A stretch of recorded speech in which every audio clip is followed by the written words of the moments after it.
Good day mga ka-sports natin dyan. Isang malungkot na balita ang ating ihahatid sa inyo. Siyempre, alam naman natin na pagdating sa mundo ng volleyball, walang forever. Lalo na ngayon ay talagang nagparamdam na ang nag-iisa nating phenom superstar Alyssa Valdez. Noon pa man ay meron nang rumor na aalis na raw ito at magre-retiro. Pero ngayon mukhang nagkakaroon na nga tayo ng kalinawan hinggil nga sa karerang tatahakin ng ating nag-iisang superstar na si Alyssa Valdez. Isa si Alyssa sa pioneer ng Creamline Cool Smashers at mangilan-ngilan na nga lang ang mga natitirang original players ng Creamline Cool Smashers at ang mga kabatch nga ng ating superstar na si Alyssa halos nagsiretiro na, kagaya nga nila Pau Soriano, Risa Mandapat at marami pang iba na mga nagsialisan na sa Creamline Cool Smashers. Ngayon isa si Valdez sa talagang nagparamdam sa kanyang mga fans at ito ay tago sa puso ng kanyang mga tagahanga. Mukhang tanggap na rin ng ibang mga fans ni Alyssa sapagkat alam naman natin na kinakailangan rin ni Alyssa na mayroon siyang tahakin sa kanyang sariling personal na buhay. Lalo't ang ibang mga players ay mayroon ng mga partner or asawa. Alamin natin ang buong detalye, pero bago ang lahat, subscribe ka muna, click ang ating notification bell para lagi kang updated sa ganitong mga issue. Susunod na!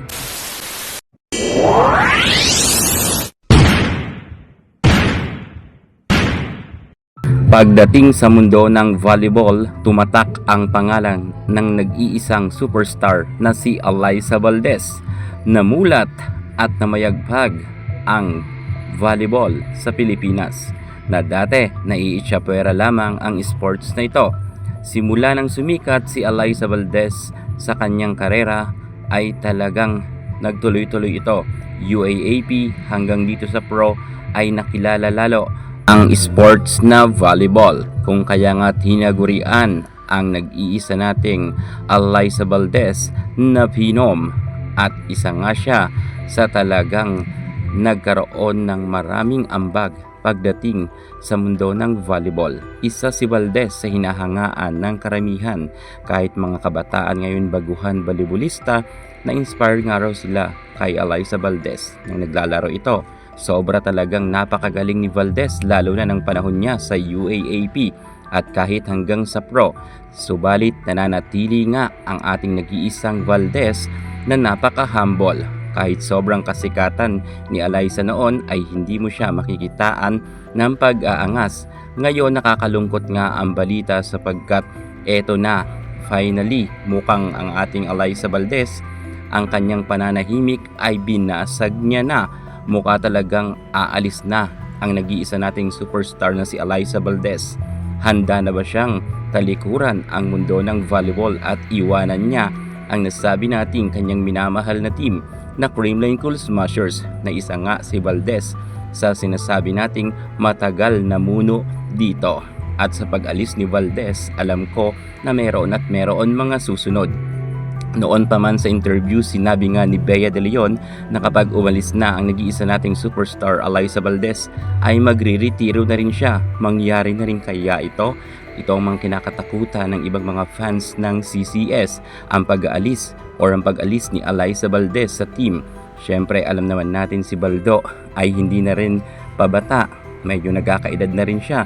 Halos karamihan ng mga kabatch ni Alyssa Valdez ay meron ng kanya-kanyang mga pamilya. Si Alyssa Valdez ay medyo nagparamdam na nga talaga. Ito nga yung sinabi niya, Alyssa Valdez, officially page niya to, mga ka-sports, personal niya yan na ibinahagi sa kanyang mga fans. Sabi niya nga sa lahat ng sumisigaw, nagdadasal sa venue, sa bahay at kahit saan man lugar, thank you, next time kasama nyo na raw siya na manonood rin. Yun ang sabi ng nag-iisan nating phenom superstar Alyssa Valdez sa pakiramdam talaga at pakiwari ng karamihan ng mga fans ni Valdez ay nagpaparamdam na siya ng kanyang pag-alis sa Creamline Cool Smashers. So ibig sabihin, sa next conference, wala na bang Alyssa Valdez?